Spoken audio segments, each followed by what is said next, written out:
അപ്പോൾ അങ്ങനെ എന്തായാലും വലിയ പ്രതീക്ഷകളിലൂടെ വന്നിട്ടുണ്ടായിരുന്ന പ്രീതം കോട്ടാലിനെയും കേരള ബ്ലാസ്റ്റേഴ്സ് ഒഴിവാക്കി, അല്ലെങ്കിൽ അദ്ദേഹവും നമ്മുടെ ക്ലബ്ബ് വിട്ടു പോവുകയാണ് എന്നുള്ള വാർത്തയാണ് ഇപ്പോൾ വരുന്ന ഏറ്റവും hot news. So welcome to Andappan talkies. This is RJ Andappan. Sports review ആണ്. അപ്പോൾ സ്പോർട്സ് റിവ്യൂസും കാര്യങ്ങളൊക്കെ ഇഷ്ടമുള്ളവർ എന്തായാലും ചാനൽ സബ്സ്ക്രൈബ് ചെയ്ത് കൂടുന്ന കാര്യം മറക്കരുതെന്ന് ഓർമ്മിച്ചുകൊണ്ട് ഒന്നും കൂടെ വെൽക്കം.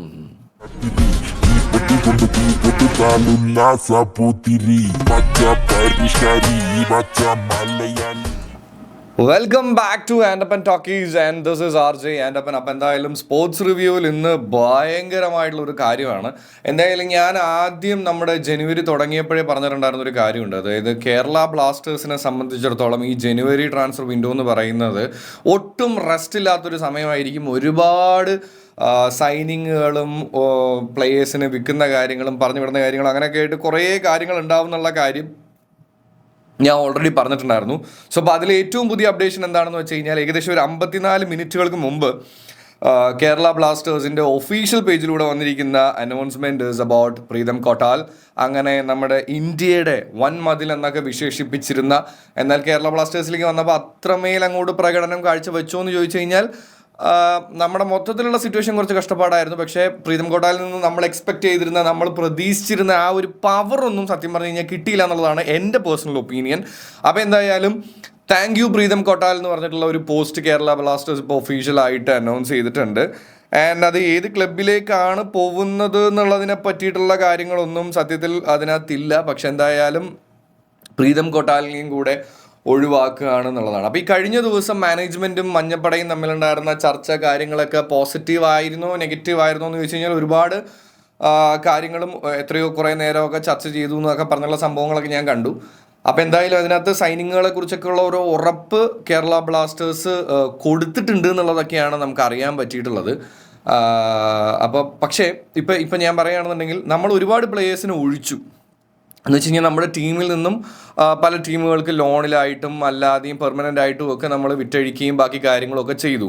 സൈനിങ് ആകെ ഒരെണ്ണമേ നടന്നിട്ടുള്ളൂ. അതും ഒരു ഫോറിൻ ഡിഫൻസീവ് മിഡ്ഫീൽഡർ എന്ന് പറയാം, അല്ലെങ്കിൽ സെൻറ്റർ ബാക്ക് എന്ന് പറയാം. ഇങ്ങനെ ഒരാൾ വന്നു എന്നുള്ളത് ശരി തന്നെയാണ്. പക്ഷേ എവിടെ നമ്മുടെ ഇന്ത്യൻ സൈനിങ്? ഇത്രയും മേൽ നമ്മളെല്ലാവരും, അല്ലെങ്കിൽ എനിക്ക് തോന്നുന്നു മഞ്ഞപ്പടയും അതുപോലെ തന്നെ ഫുട്ബോൾ ഈ നമ്മുടെ കേരള ബ്ലാസ്റ്റേഴ്സ് എന്ന് പറയുന്ന ക്ലബിന് ഇഷ്ടമുള്ളവരും എല്ലാവരും ആഗ്രഹിച്ചിരുന്നത് ഒരു ഒന്നെങ്കിലും നല്ല ഒരു ഇന്ത്യൻ സൈനിങ് ഉണ്ടാവണം എന്നുള്ള കാര്യമാണ്. പക്ഷെ അത് ഇതുവരെ ഉണ്ടായിട്ടില്ല എന്നുള്ളതാണ് ആകെയുള്ള ഒരു ശോകമായിട്ട് എനിക്ക് പേഴ്സണലി ഫീൽ ചെയ്യുന്നത്. എൻ്റെ ഒരു മൊത്തം അനലൈസ് എടുത്തിട്ട് പ്രീതം കോട്ടാലിനെ കുറിച്ച് പറയുകയാണെന്നുണ്ടെങ്കിൽ ഞാൻ പറയാമല്ലോ, പുള്ളിക്കാരനൊരു സെൻറ്റർ ബാക്ക് ആണെന്നുണ്ടെങ്കിലും പലപ്പോഴും നമുക്ക് കുറച്ചൊക്കെ പ്രശ്നങ്ങൾ ഉണ്ടാക്കി തന്നിട്ടുള്ളൊരു സെൻറ്റർ ബാക്കാണ്. കാരണം ചില ക്രൂഷ്യൽ നിമിഷങ്ങളിൽ പുള്ളിക്കാരൻ മുന്നിലോട്ട് കയറിപ്പോയും അല്ലാതെയൊക്കെ ചെയ്യുന്ന ചില മൂവ്സൊക്കെ നമുക്ക് നല്ല രീതിയിൽ പ്രശ്നങ്ങൾ ഉണ്ടാക്കിയിട്ടുണ്ട്. പക്ഷേ എന്തൊക്കെ പറഞ്ഞാലും ഒരു സെൻറ്റർ ബാക്കാണ്. ചില ക്രൂഷ്യൽ സിറ്റുവേഷൻസിൽ നമ്മളാണ് ഇരയാവുക എന്ന് വെച്ചാൽ ബാക്ക് കളിച്ചുള്ളവർക്ക് അറിയാം, നമ്മൾ ഇരയായി പോകും. കാരണം നമ്മൾ ചില സാധനങ്ങൾ ചെയ്തേ പറ്റുള്ളൂ, ചെയ്ത് കഴിഞ്ഞാൽ പണിയും പാടും എന്നുള്ളൊരു സിറ്റുവേഷനൊക്കെയാണ്. എന്തായാലും ഒരുപാട് എക്സ്പെക്റ്റേഷനിലൂടെയാണ്. കാരണം സഹലിനെ കൊടുത്ത് പ്രീതം കോട്ടാൽ വരുമ്പോൾ നമ്മുടെ ഡിഫൻസൊക്കെ സ്ട്രോങ് ആവും എന്നൊക്കെ ഒരു പരിധി വരേക്കൊക്കെ ആരൊക്കെയോ വിചാരിച്ചിരുന്നു. പക്ഷെ അതിന് മാത്രമുള്ള സംഭവങ്ങളൊന്നും ക്ലബിന് ചെയ്തില്ല. പക്ഷെ എന്നും once a blaster is always a blaster എന്നുള്ള കാര്യമാണ് എനിക്ക് പറയാനായിട്ടുള്ളത്. അപ്പോൾ എന്നും നമ്മുടെ കേരള ബ്ലാസ്റ്റേഴ്സിൻ്റെ മനസ്സിൽ പല മത്സരങ്ങളിലൂടെയും ഒരുപാട് നല്ല നിമിഷങ്ങളിലൂടെയും ചീത്ത നിമിഷങ്ങളിലൂടെയും ഒക്കെ പോയിട്ടുള്ള താരമാണ്. എന്തായാലും ഇനിയുള്ള കരിയർ പുള്ളിക്ക് അടിപൊളിയാവട്ടെ എന്നുള്ളത് മാത്രമേ വിഷ് ചെയ്യാനായിട്ടുള്ളൂ. എന്തൊക്കെ പറഞ്ഞാലും മാനേജ്മെൻറ്റ് ഒരു ഇന്ത്യൻ സൈനിങ് ഇനി വേഗം ചെയ്ത് നമ്മളെ ഞെട്ടിക്കണം എന്നുള്ളത് മാത്രമേ എനിക്ക് പറയാനായിട്ടുള്ളൂ കേട്ടോ. അറിഞ്ഞൂടാ എന്തായിരിക്കുമോ എന്തോ, ലെറ്റ്സ് സീ. പിന്നെ അതിൻ്റെ ഇടയിൽ വേറെയും കുറേ റൂമേഴ്സ് പൊയ്ക്കൊണ്ടിരിക്കുന്നുണ്ട്. അതായത് ലബോറിനെ നമ്മൾ ഏതാണ്ട് 3 വർഷത്തെ സൈനിങ് ഒക്കെ ചെയ്യുന്നുണ്ട്. അതുപോലെ ഹ്യൂഗോ ഫോമസും ബാക്കി പ്ലേയേഴ്സും ഒക്കെ, പുള്ളിക്കാരന് കുറച്ച് താരങ്ങളുണ്ടല്ലോ, അപ്പോൾ അവരെയെല്ലാം ഇങ്ങോട്ട് കൊണ്ടുവരാനുള്ള പ്ലാനാണ്. ഈവൻ നമ്മുടെ ദുഷാനെ എടുത്തിരിക്കുന്നത്. നമ്മുടെ ഇപ്പോഴത്തെ ഫോറിൻ സൈനിങ് പോലും ലൊബേറോ സജസ്റ്റ് ചെയ്തതിൻ്റെ ബേസിലാണ് എന്നൊക്കെയുള്ള ഒരു സംഭവങ്ങളൊക്കെ കേൾക്കുന്നുണ്ട്. അതിൽ എത്രമാത്രം സത്യം കാര്യങ്ങളുണ്ടെന്നുള്ളതൊന്നും അറിയില്ല.